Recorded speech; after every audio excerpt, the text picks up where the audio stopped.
Bismillahirrahmanirrahim. Assalamualaikum warahmatullahi wabarakatuh. Alhamdulillah, salatu wassalamu ala Rasulillah Sayyidina Muhammadin wa ala alihi wa sahbihi wa man walah. Subhanaka la ilma lana illa ma 'allamtana innaka antal alimul hakim. Rabbi shrah li sadri wa yassir li amri wa hlul 'uqdatam min lisani yafqahu qawli waj'alni waziran min ahlihi. Amma ba'du. Allahumma salli ala sayyidina Muhammadin an-nuril atam al-mab'uts al-akram al-mamnu' sirra nunin wal qalam sahibul akhlaqi wal qiyam wa ala alihi wa sahbihi wa sallam. Tokoh agama, tokoh masyarakat, ya, hadirin hadirat yang diberkahi oleh Allah Subhanahu wa taala. Alhamdulillah, kita masih diberikan kesempatan, kita masih diberikan kekuatan, kita masih diberikan taufik oleh Allah Subhanahu wa taala. Salah satu taufik yang paling besar yang diberikan oleh Allah Subhanahu wa taala kepada kita pada malam hari ini adalah kita diizinkan untuk melakukan salat Isya secara berjamaah dan dilanjutkan dengan salat sunat tarawih. Itu taufik yang paling besar yang kita terima oleh Allah Subhanahu wa taala pada malam hari ini.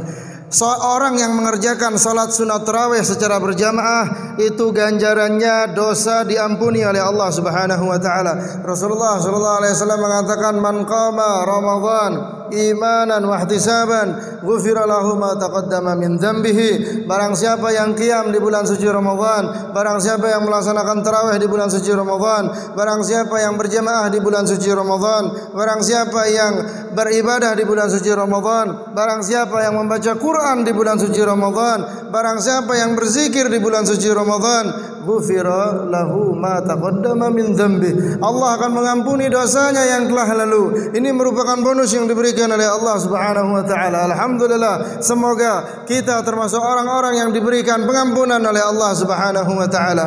Bapak Ibu yang diberkahi oleh Allah Subhanahu wa taala, sekarang kita sudah memasuki Ashrul awakhir min syahri Ramadan. Kita sudah memasuki 10 terakhir di bulan suci Ramadan. Itu artinya tamu yang paling mulia, panglima dari segala bulan, bulan yang paling mulia, bulan yang paling agung sebentar lagi akan meninggalkan kita. Kemarin kita mengatakan marhaban ya Ramadan, namun sebentar lagi kita akan mengatakan wada'an ya Ramadan. Apa arti marhaban ya Ramadan? Selamat datang bulan suci Ramadan. Kemudian kita akan mengucapkan wada'an ya Ramadan, wadda' ya Ramadan. Artinya selamat tinggal wahai Ramadan. Ya, Bapak Ibu yang diberkahi oleh Allah Subhanahu wa taala, apa yang harus kita fikirkan ke depan?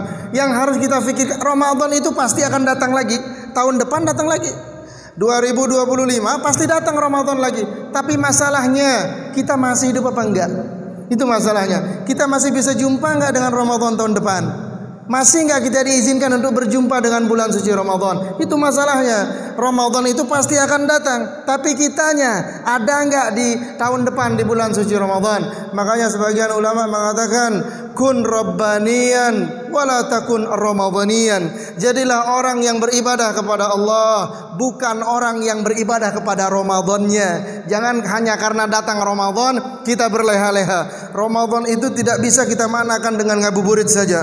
Ramadan itu tidak bisa kita artikan dengan tidur. Ramadan itu tidak bisa kita artikan dengan bermaksiat. Ramadan itu bukan kita artikan dengan menyalakan petasan. Ramadan itu bukan kita artikan dengan rame-rame lah. Ramadan itu kita artikan dengan ibadah. Ramadan itu kita artikan dengan membaca Quran. Ramadan itu juga kita artikan dengan menghadiri salat sunat tarawih. Ya. Ini untuk apa? Untuk mengejar cintanya Allah Subhanahu wa taala. Apakah bapak-bapak, ibu-ibu tahu apa cinta yang paling baik? Cinta yang paling baik, cinta sesungguhnya bukan cinta dari makhluk ke makhluk. Ya, laki-laki mencintai perempuan, itu cinta yang paling bawah itu. Cinta yang sesungguhnya, bapak-bapak, ibu-ibu tahu apa pintu dari cinta itu? Cinta itu dibuka dari rasa kasihan. Nah, ini kalau kita berpikir secara akal, rasa kasihan itu enggak masuk akal. Ya, cinta yang paling indah adalah cinta yang dimulai dari rasa kasihan. Cinta yang paling indah adalah cintanya Allah kepada hambanya. Kalau secara akal, kalau secara makhluk, kasihan itu enggak enak sekali. Kalau orang mencintai hanya karena kasihan, itu tidak enak sekali. Ya, Fulan A mencintai Fulan B karena Fulan A kasihan kepada si Fulan B. makanya dia mencintainya. Itu sangat tidak enak sekali. Tapi sesungguhnya itu cinta yang sesungguhnya. Bayangin saja, Allah Subhanahu wa taala, ini jangan kita salah memaknai, bukan makhluk ke makhluk, tapi di sini dari Allah Subhanahu wa taala menuju makhluknya. Jika Allah Subhanahu wa taala sudah cinta kepada hambanya, itu artinya Allah Subhanahu wa taala memberi kasihan kepada hambanya.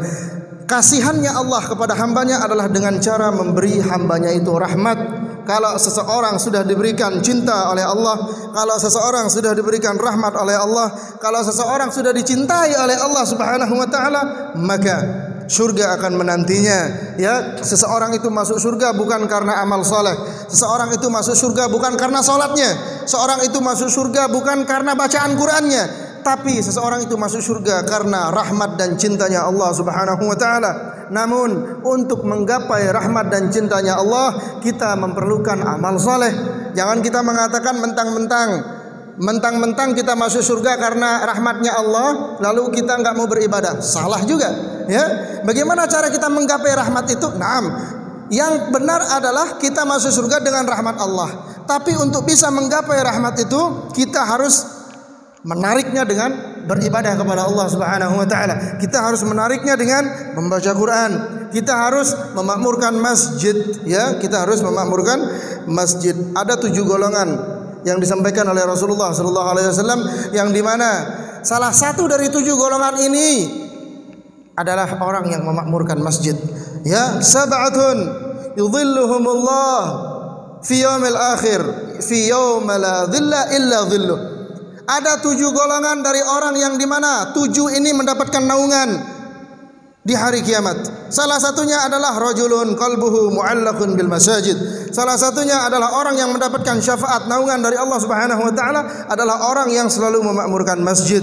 Orang yang selalu memakmurkan masjid akan diberikan naungan. Orang yang selalu memakmurkan masjid akan diberikan syafaat. Orang yang selalu memakmurkan masjid akan selalu diberikan jaminan surga oleh Allah Subhanahu wa taala. Ini bukan jaminan presiden, ini bukan jaminan pemerintah, ini bukan jaminan penguasa, tapi ini jaminan dari Allah Subhanahu wa taala. Jaminan yang paling tinggi derajatnya adalah jaminannya pencipta kepada makhluknya. Maka kita bersyukur dengan hadirnya bulan suci Ramadan, kita bisa menarik banyak sekali jaminan-jaminan yang diberikan oleh Allah Subhanahu wa taala. Salah satunya tadi, jaminan yang paling bagus adalah di bulan suci Ramadan dosa kita diampuni dengan cara menghadiri salat tarawih, dengan cara tadarusan, dengan cara bersedekah di bulan Ramadan.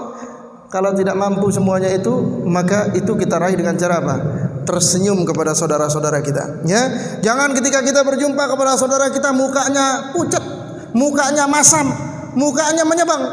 Jangan kita ketika berjumpa dengan muslim, muka kita kok seperti enggak suka. Tampakkan muka indah, tampakkan muka suka. Makanya Rasulullah sallallahu alaihi wasallam mengatakan, al-muslimu lil muslimin kal bunyan. Muslim bagi muslim yang lain itu seperti sebuah bangunan, yashuddu ba'dhuhal ba'd, yang dimana bangunan ini saling menguatkan satu sama lain. Di dalam bangunan kalau tiangnya tidak ada, runtuhlah bangunan itu. Begitu pula persaudaraan seorang muslim. Kalau banyak muslim di muka bumi ini tapi permusuhan yang ada, maka runtuhlah keutamaan dan kekuatan dari muslim itu. Ya, bagaimanapun kuat kita kalau tidak dilakukan dengan berjamaah, kalau tidak dilakukan dengan cara bareng-bareng, maka runtuhlah kita. Makanya sebagian ulama mengatakan al-ittihad asasun najah. Persatuan itu adalah dasar dari kesuksesan.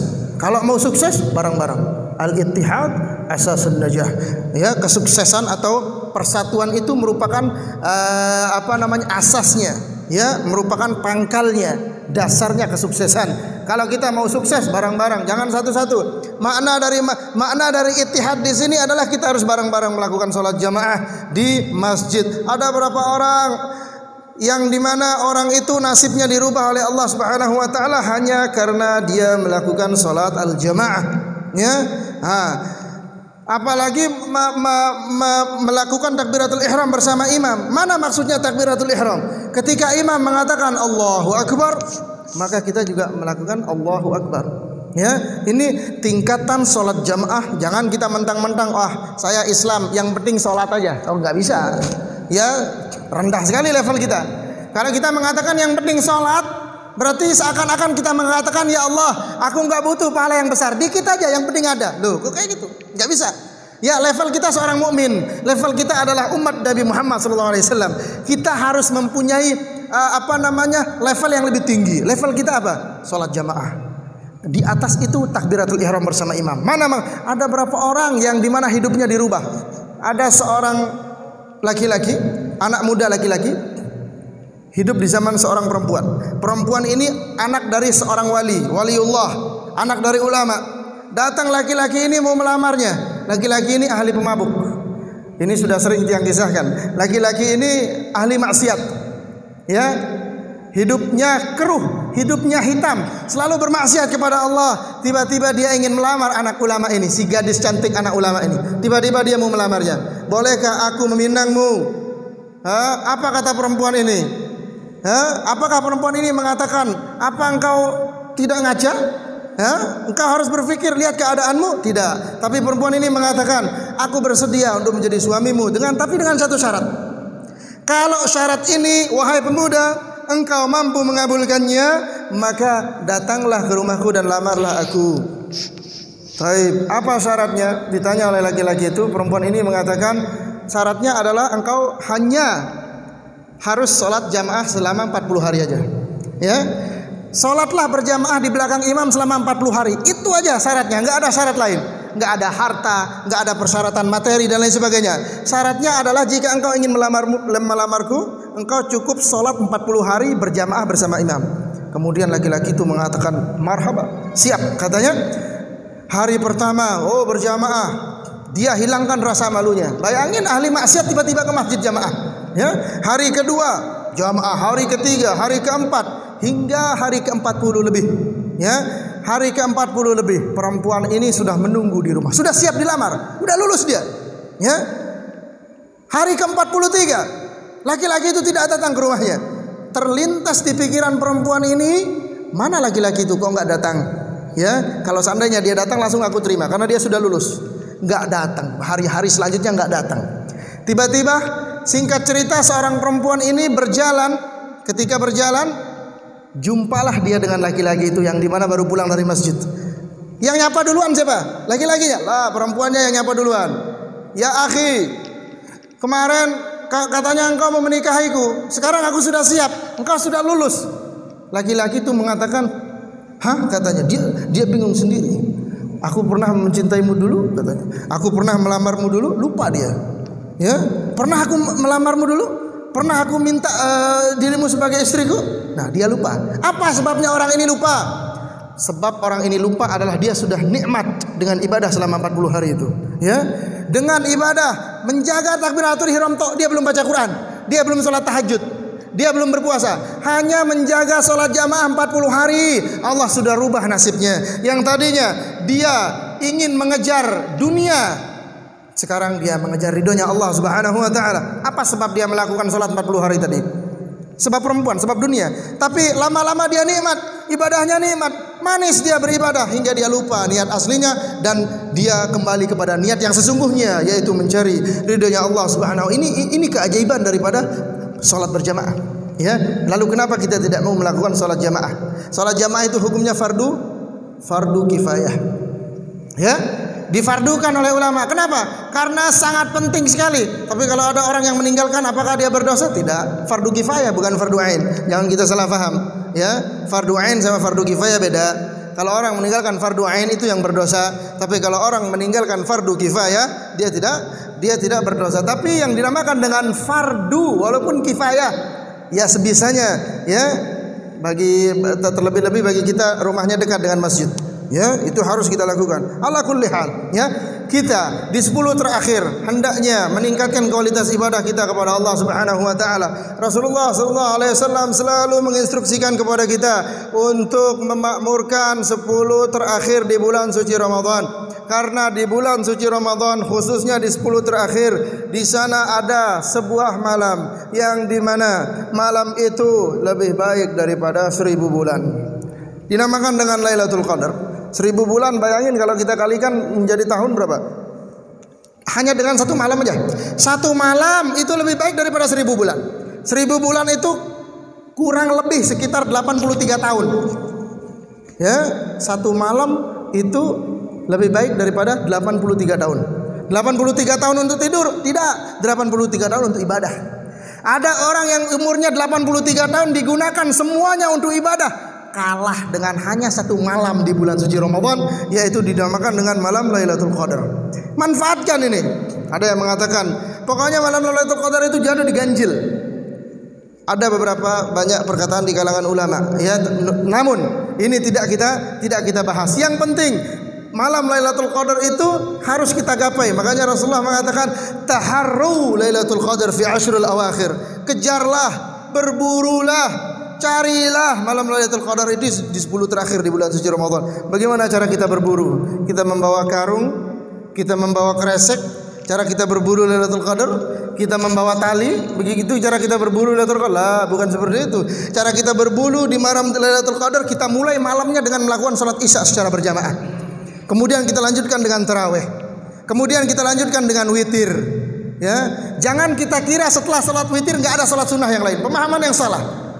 Ya, ketika as-salatu sunnatun minal witri, banyak dari bapak-bapak, ibu-ibu, banyak dari jamaah semuanya keluar dari masjid. Setelah ditanya, "Kenapa?"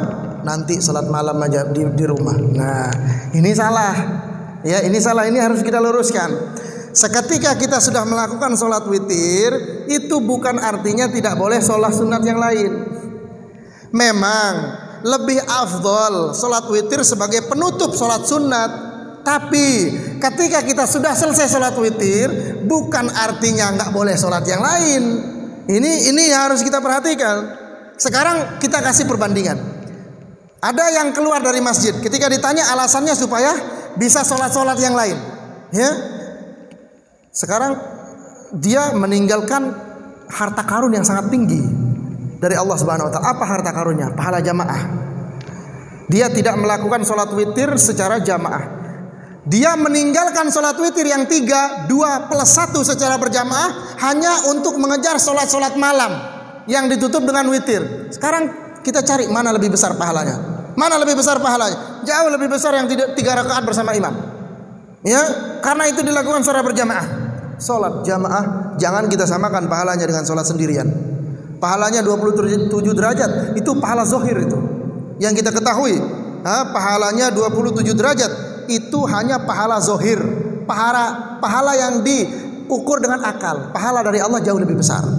Pahala rahasia dari nah, makanya jangan sampai kita meninggalkan sholat ini. Kalau bagaimana caranya supaya dapat dua-duanya? Kita sholat witir bersama imam. Setelah itu kalau mau dilanjutkan di rumah, tafadhol, nggak ada masalah. Ketika mau sholat di rumah, sholat lagi. Oh, kan sudah sholat witir di masjid, berarti nggak boleh. Salah. Witir itu bukan penutup. Ya, witir itu jangan dijadikan sebagai, memang lebih afdol ditutup dengan witir, tapi bukan berarti setelah witir nggak ada sholat. Sekali lagi, sunnah jika ditambah menjadi sunnah, gimana banyak pahala kita? Kenapa kita harus pelit kepada diri kita? Oh, saya sudah selesai salat witir, berarti nggak perlu salat lagi. Pelit namanya. Berarti kita membatasi ibadah kita. Tambah terus dengan ibadah. Terus, jangan. Itu perkara yang pertama. Perkara yang kedua terkait salat witir lagi. Ini banyak sekali dipertanyakan. Salat witir kita bisa kita lakukan dengan dua cara. Cara pertama kan kita tiga rakaat salat witir kita. Cara pertama adalah bisa kita lakukan 3 rakaatnya sekaligus satu salam. Namun ini jarang kita gunakan. Yang paling sering kita gunakan adalah 2 baru 1. Ya, as-salatu sunnatul minal witri 2 rakaat, baru terakhirnya as-salatu sunnatul witri rakaah 2 kemudian 1. Sekarang bagaimana niatnya? Nah, niat untuk melakukan sholat ini, niat yang pertama dulu, yang dua. Ya, niat kita apa? Nggak bisa kita mengatakan usuli sunnatul witri. Salah niat kita. Ya, nah ini yang harus kita luruskan. Aku sengaja sholat witir. Apa arti witir? Witir artinya ganjil. Bagaimana mungkin niat kita ganjil tapi sholat kita genap? Berapa yang kita sholatkan sekarang? 2. Niat kita ganjil. Kan nggak masuk akal. Aku niat sholat ganjil lillahi ta'ala, yang disolatin 2, nggak bisa. Bagaimana cara untuk jalan keluarnya? Nama sholat yang 2 adalah sholat syafa'. Nah, ini yang harus dicatat. Nama sholatnya adalah syafa'. Shin fa, ain. Ya. Shin, fa dan ain. Syafa' artinya genap. Ya, usolli sunnat asy-syaf'i ma'al witri ma'muman mustaqbilal qiblati lillahi ta'ala. Aku sengaja salat genap bagian dari witir sebagai makmum menghadap kiblat lillahi ta'ala. Itu baru pas. Kalau kita mengatakan usolli sunnatul witri, kita harus salatnya ganjil. Harus salat ganjil. Harus salat ganjil. Kalau kita niatnya ganjil dan salatnya 2, enggak bisa. Kan bukankah pekerjaan itu bergantung kepada niat? Innamal a'malu binniyat. Bagaimana mungkin antara niat dan pekerjaannya itu? Contoh kecil saja. Ya, enggak apa-apa kita tutup kajian dengan mengkaji fikih sedikit. Contoh kecil saja. Ada orang salat zuhur, tapi niatnya asar. Sah apa enggak salatnya? Salatnya enggak sah. Usolli fardul asri 4 rakaatin mustaqbilal qiblati. Tapi sesungguhnya di waktu zuhur dia di salat zuhur. Atau sebaliknya, ketika dia salat asar, usolli fardul zuhri, dia niatnya zuhur. Apa hukum salatnya? Enggak sah salatnya. Ya, antara niat dan salat enggak boleh beda. Ya, ini yang kita sering temukan di salat witir itu. Sekali lagi, di salat witir yang kita lakukan di mayoritas kita di sini dilakukan dengan 2 kelompok. Kelompok pertama 2 rakaat, kelompok kedua baru 1 rakaatnya. Yang duanya tambahkan lafaz syafa'. Usolli sunnatas syaf'i ma'al witri, kayak gitu. Ya. Kemudian makmuman atau imaman terserah. Lillahi ta'ala. Mustaqbilal qiblati, mau disebutkan mau tidak itu sunnah. Yang paling penting di dalam niat adalah 3. Yang pertama usollinya. Yang kedua sunnatnya. Kalau dia sunnat. Kali yang ketiga model salatnya syafi'i. Usolli sunnatas syaf'i lillahi ta'ala, sah. Mau menambahkan mustaqbilal qiblati makmuman atau imaman lillahi ta'ala, sah. Yang penting itu yang harus ada, ya. Sekali lagi, salat yang genap, niatlah yang genap. Kemudian di terakhir 1 rakaat witirnya ya niat seperti biasa. Usolli sunnatul witri, itu baru pas. Karena kita salat 1 sekarang di akhir. Baru pas niatnya ganjil. Ya, jadi seperti itu. Ya, jadi penting sekali untuk kita perhatikan, ya. Jadi bapak-bapak, ibu-ibu yang diberkahi oleh Allah Subhanahu wa taala, sekali lagi mari kita tingkatkan ibadah kita, ya. Mari kita jangan hanya cukup dengan witir 3 rakaat, tambah. Witir itu maksimalnya berapa? 11 rakaat.